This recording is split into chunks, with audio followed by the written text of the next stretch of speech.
Well, we have a great group today.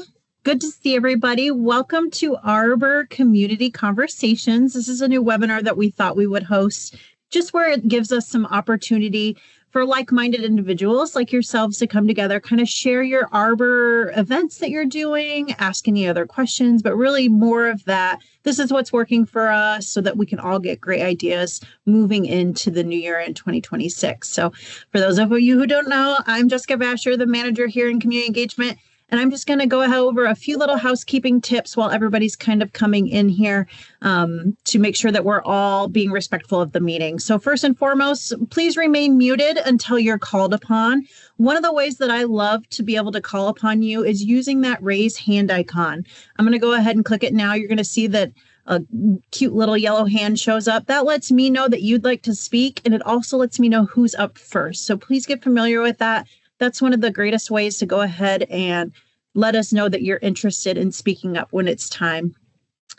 The other thing is we've got a lot of videos here, and sometimes bandwidth can be a problem. So if you're finding that maybe the voices aren't matching up to the lips, or maybe the video quality isn't very good, go ahead and turn your video off. That should help increase your bandwidth and allow for a smoother meeting today.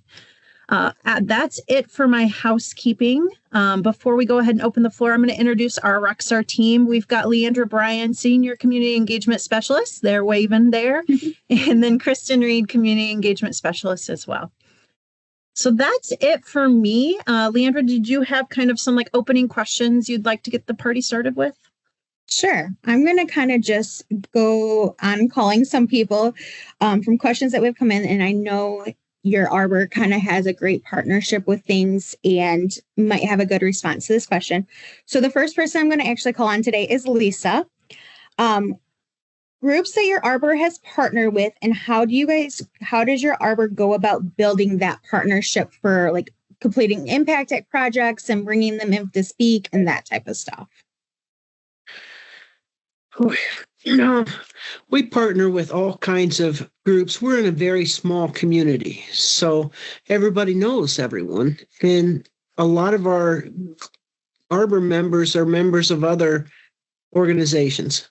So that's how we get in with churches and parks and the Red Cross and, just the different folks that are local here. We also partner with folks we sponsor. So like when we sponsor music in the park. So the parks in Marion, Ohio have free Sunday concerts. So we advertise in their flyers and things, and then we turn around and we do an impact for them for popcorn in the park. That is some great ways for partnership. Does anyone else have any tips on how you connect and work with to build partnerships with community organizations within your Arbor?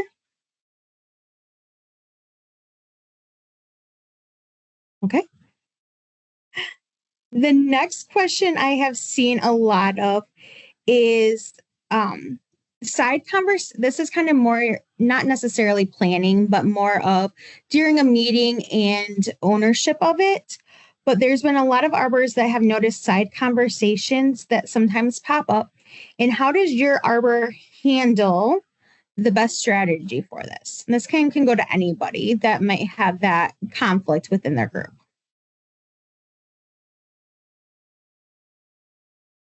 Do you mean like during the meeting, you've got a group over in the corner yucking it up or something? Is that what you mean? Like that. Okay.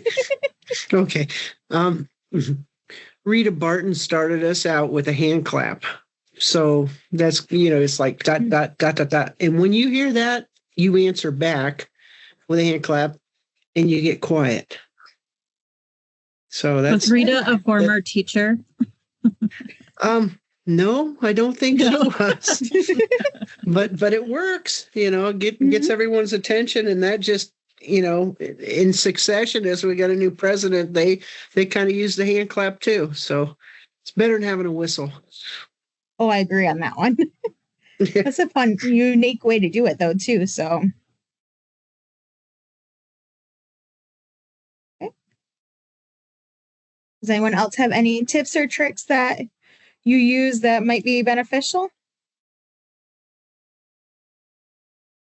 Or is it a struggle that you're seeing in your arbor? I think one of the things that we're noticing is, of course, you guys are only getting together monthly. And so it's natural to want to like connect with people and know how everyone's doing. One of the things that just popped into my head, like maybe there's a 5 minute, if it can't be done in the beginning, maybe there's an opportunity 5 minutes after, just really encouraging everybody to hold those conversations until the end and do the catch up then.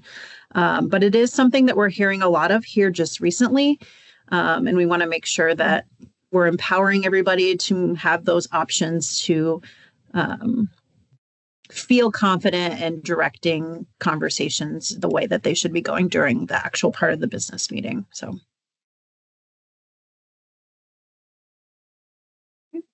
We've had people that don't like to drive at dark.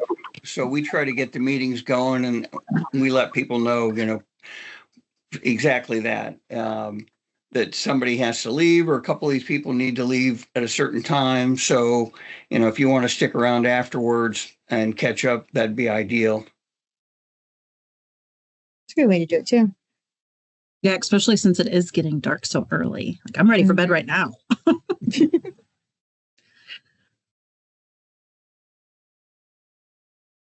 I'll go ahead and jump in really quick. We were lucky enough to go see an arbor, Carol Arbor, yesterday. And I wanted to share something that they're doing that was really unique to me. Maybe other arbors are doing this, but I thought it was a really great idea on how they can kind of get their members to continue to be engaged in their meeting and want to keep coming back. So one of the things that they're doing, or at least the gist that I got from it, is the beginning of the year, every member has a list of the organizations that they would like to support. And I think they put 10, but you could definitely just pare that down maybe to your top 2 or 3. And then they submit those charities of choice that they'd like to either partner with or have a donation given to them. And then what they're doing is they're looking at those donations, and depending on I think if multiple people select one, they give a higher dollar amount.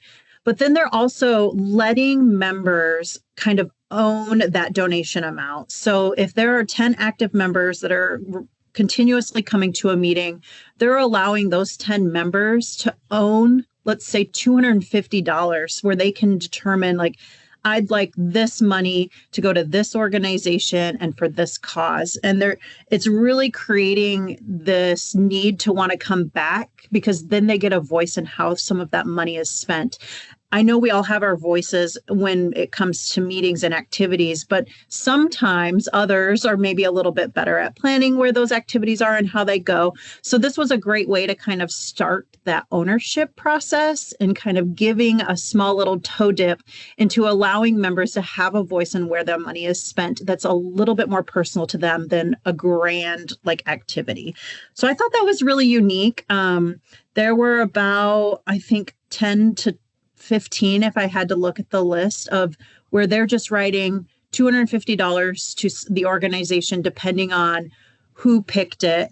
And then they had to own it, and they had to contact that organization, and maybe they came to a meeting and they could present that check. But then you're giving these little growth opportunities and also allowing your members to have a little bit more stake in the game. And so it was creating an opportunity for people to keep coming back. So I thought that was a really unique idea. Is anybody doing that in your arbors, allowing these smaller donations to kind of be given on behalf of individual arbor members versus, a collective vote and trying to determine how to split the money that way? We've asked people, but normally they just kind of say, let's go with what we've been doing. And do you think that's just because you all find a great commonality in wanting to support those things, or maybe it's a step back and they're just not comfortable speaking up? I don't know for sure.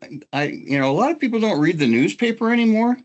And like our local Dayton Daily paper is always having things where, they're making announcements for various groups that are looking for donations or support of various types.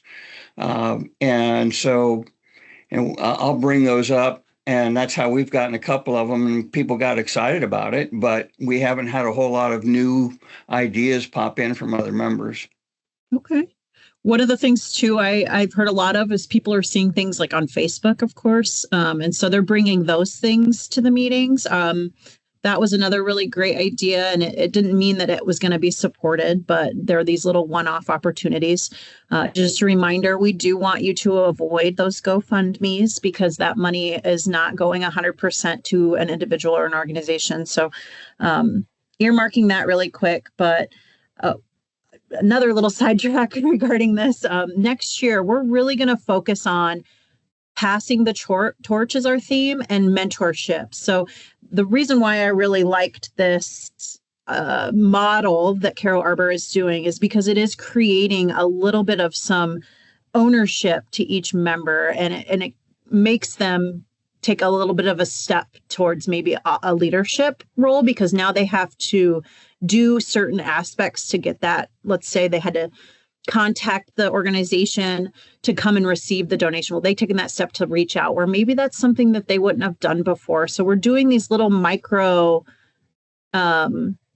leadership opportunities, I think, growth opportunities. And I wondered, like, when you said that people are just kind of like, oh, whatever, maybe that's not feeling empowered, not that you're not making them feel empowered, but just them not having the personal empowerment to know that they can bring those things to the table. So something we're going to work on next year, really trying to encourage passing the torch, mentorship, and how we can get your future officers and your future leaders feeling like they're prepared in the new year. Quick piggyback off your comment about the GoFundMes.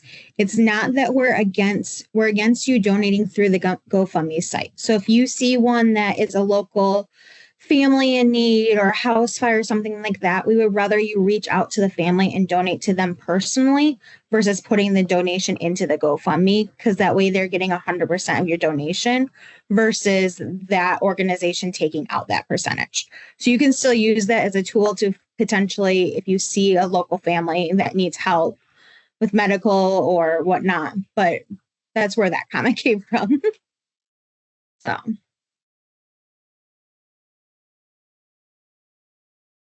Would anybody like to share an activity idea that they just, maybe it was a new one that you had for this last year?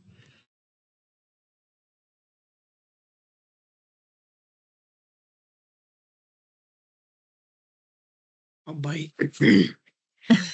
Thanks, Lisa. We just did our Arbor planning worksheet. So our impacts, I think Leandra's good with them. Or Kristen's good with them, and we're good to go. But one of them was birthday in a bag. That was a new one we haven't tried. So that we always have trouble getting going early in the year.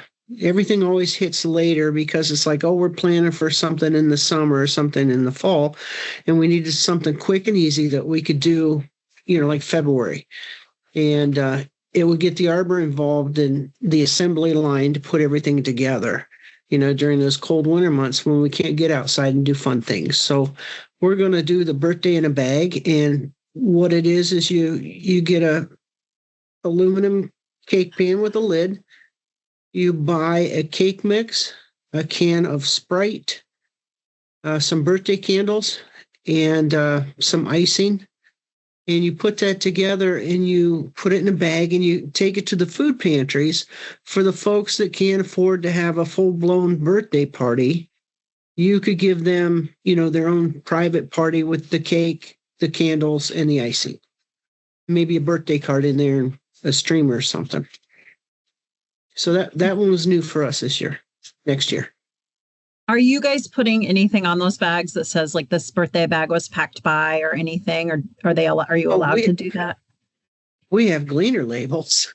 Yeah. Okay. We put them on everything. So great. Yeah, when we were doing the senior bags at Christmas time, it's a gift bag, and we always put the Gleaner label on there. And your team's been so good to us. They'll even print the labels on like a Christmas themed, type blank template. And maybe we'll ask if you could do us some labels with birthday candles on them or something this year. So Yes, absolutely. And just as a reminder too, we can make birthday cards if you would like. So we've got, of course, Benny birthday cards here that we send out for our Benny birthday program, but just anything that we can provide to you to help get your name out there and help support you and your projects. Have a conversation with us. We're willing to do all of that. So Yep. Thanks, Jessica. thank you for sharing. Jessica? Yes. Sure. Norm, go ahead.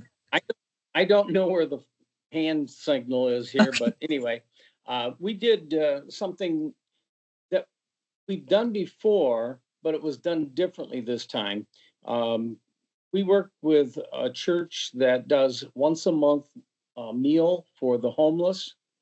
And this year, we didn't just come alongside them. We actually came in and did everything that they would normally do and gave them a day off from doing the monthly meal. They liked it so much, they asked us if we could do it twice in 2026. That's And great. so it's a matter of having a meal plan together that is something different than what they normally would get as well. To the point where they enjoyed it so much, the staff, the ministerial staff, had a meeting that night, and they had such reviews. They're the ones who actually asked us to come in twice in 2026. The other thing that we've done, but we've done it repeatedly now for almost 4 years, is we have a facility that works with handicapped adults, and we do a St. Patrick's Day party for them. Their desire is always to do it on a Friday, no matter what relationship to St. Patrick's Day it is. And that party has, again, become such a thing that we really have no way of getting out of it. They absolutely, they remember us. I actually saw an individual just the other day that remembered me.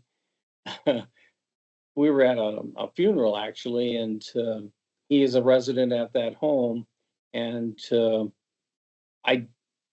be perfectly frank, there's so many there that I didn't remember him, but it makes that kind of an impact on those young people. I say young people, some of them are in their 40s and 50s.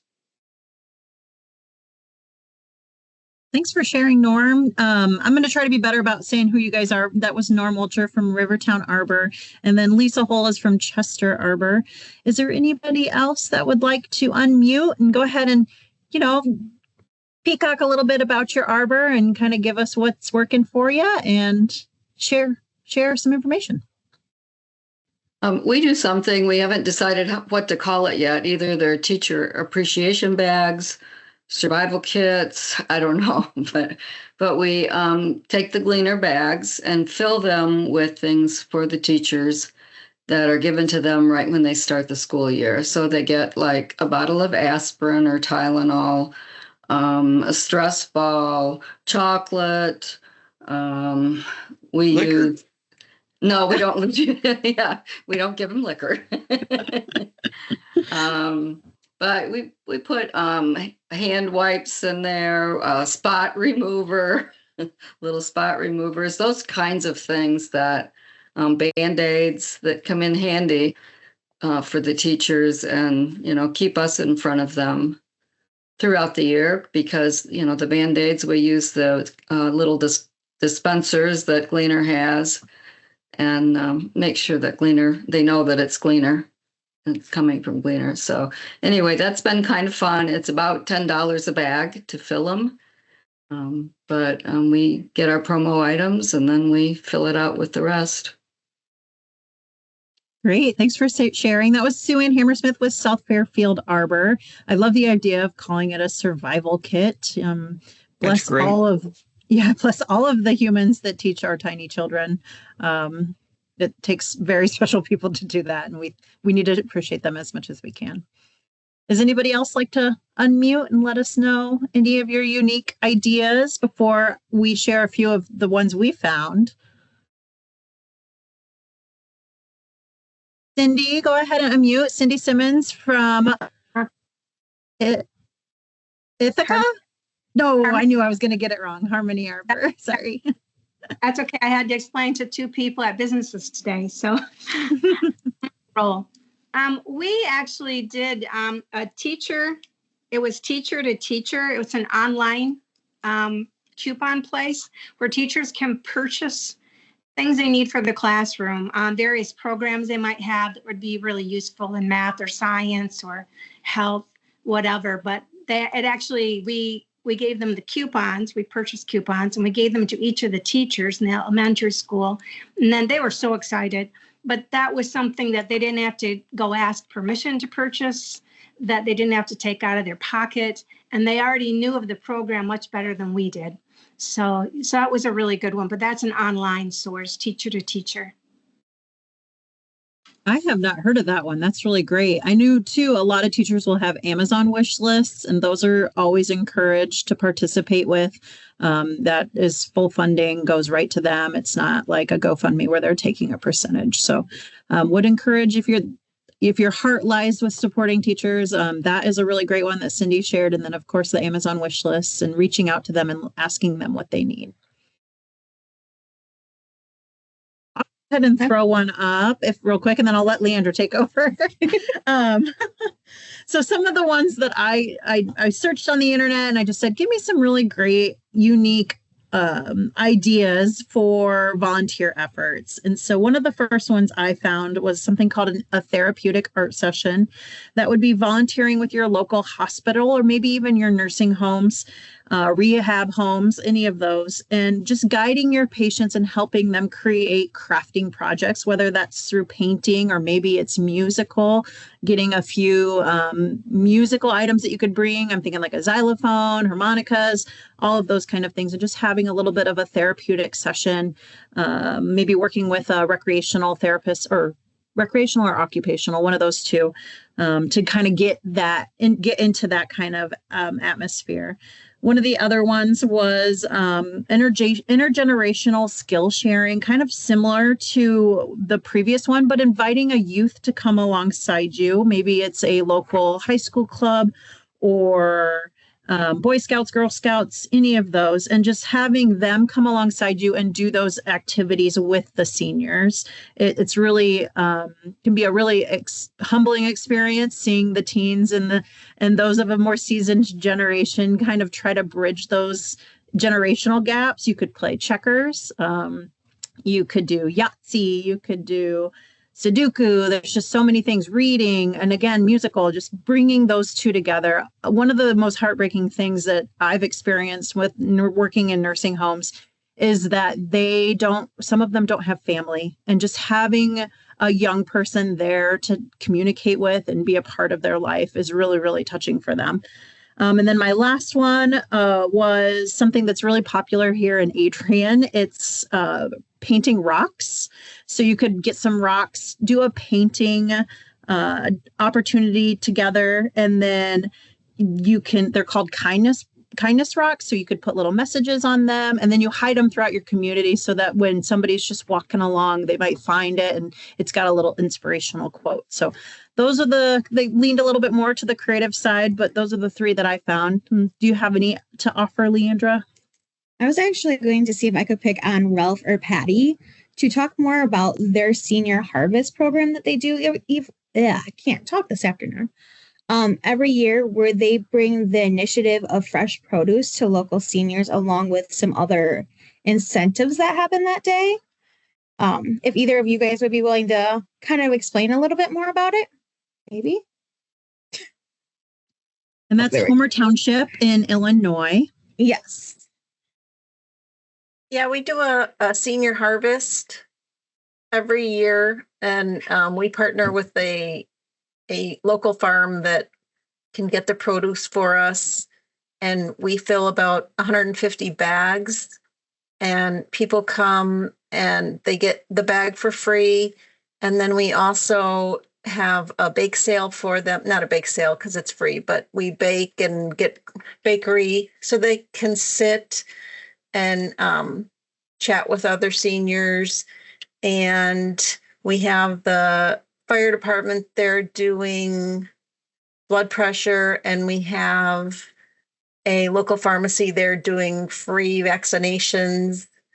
And people ask, for the date every year, and they really like the program. I agree. We've gotten actually a couple calls here leading up to it that's like, hey, we have a Gleaner group around us that does this. And so it definitely is spread into your community, and you can tell they look forward to it. So yeah, and we also do a couple raffle baskets that we raffle off during, the time that they're sitting there. And yeah, everybody loves it. I know it's an event that has been happening since inception with Homer Township, because it's been around as long as I've been here. And I don't know if you were a part of the Arbor, but we used to buy fruit bags specific for this event that had the most fun colored fruit all over them. And it's been a few years since we bought those, but that's one of the takeaways I remember. And this side of the event planning was making sure that we had the fruit bags in stock for you. I do kind of remember them, like with oranges and yes, yeah, cherries. I think kiwis. They were all sorts of fun colors.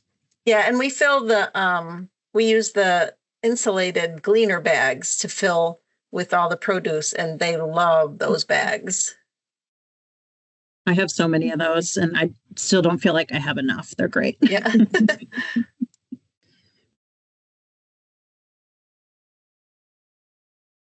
anyone else have any great activities that you would like to share, or even struggles that your arbor's having that someone might be able to help you out a little bit on?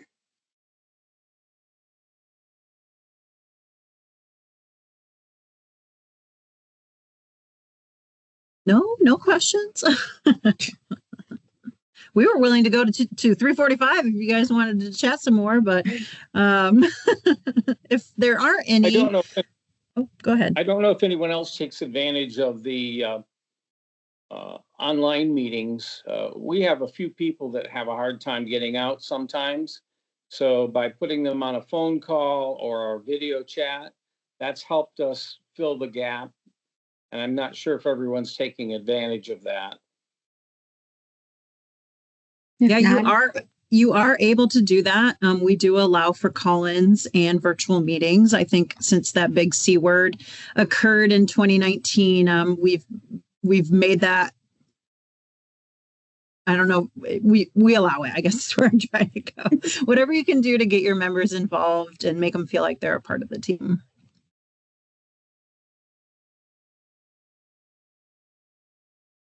Well, great. Any other things, Leandra? Any ideas, Kristen, that you guys have read over the year that, projects that really stood out to you that maybe you wanted to share? Anything?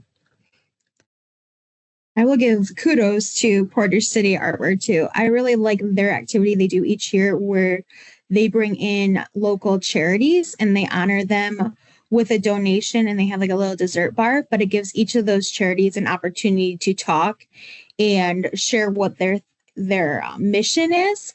And you never know what other connections might be made from those organizations to each other too, along with the Arbor. So I think that's a great idea and concept. So you had me on dessert bar. Right. Anytime there's food. Yes. When Gleaners meet, Gleaners eat. Mm-hmm. Okay. Well, if you're not, I'm going to give a little plug. If you're not already connected onto the Arbor Connection Gleaner Facebook, I would highly encourage it. You'll see on there that is, we went and visited Caro Arbor because they were very helpful inviting members to that to help us reach our milestone of 100 members. And I think we're up to like over 160 now. We're sharing lots of ideas, lots of content. And of course, you'll see our fun photo that we took with them with our party hats. And we're hoping to do, maybe there's some of that in the future. So if you're interested in a party hat, make sure you're getting on that Facebook group, getting engaged with us, letting us know your comments and your questions to the content that's being published there. We would really encourage it. And then, of course, if you haven't yet, we do have the Arbor Talks all on YouTube, located in a playlist, and that goes out after every Arbor Talk meeting. Make sure that you're reviewing those. There's a lot of content shared. I know Braylon didn't speak up, but I know Matt Cole part of Miami Valley Arbor talked about their scholarship event that they do. That was a couple Arbor talks ago, but that was really, really great. Kind of a new idea that a lot of people aren't doing in the system right now. And they've had a really great success for that. So really encourage it. I think that's it from me. Just really want you guys to try to think outside of the box, see if there's something else that you could probably do that, if you'd like to, that could meet a new need in your community, or if the same stuff is working, and that's fine too. We're okay with that. And if your group's okay with it, that's all that matters. So Braylon said he doesn't have a mic, but he would have spoken up about that. And we'll make sure we call that one out. I want to say it was this time last year we had at that Arbor talk. So I'm just going to do one quick call out. We did have Bethany Fig, Gleaner Life Board of Director, join us today. And I apologize, I didn't catch her earlier, but she is with us today. And if that's it, we'll go ahead and let you guys head out. Any questions? We'll see you at the next Arbor Talks. Yep, December 3rd. Bye, everyone. Thank you. Yeah, thank you. Thank you. Bye. Thank you for joining us, everybody, today for Community Conversations. We hope that you enjoyed this webinar. If you did, give us a like down below. That lets us know that you like this content. And also, if you're not already, please subscribe. Thanks.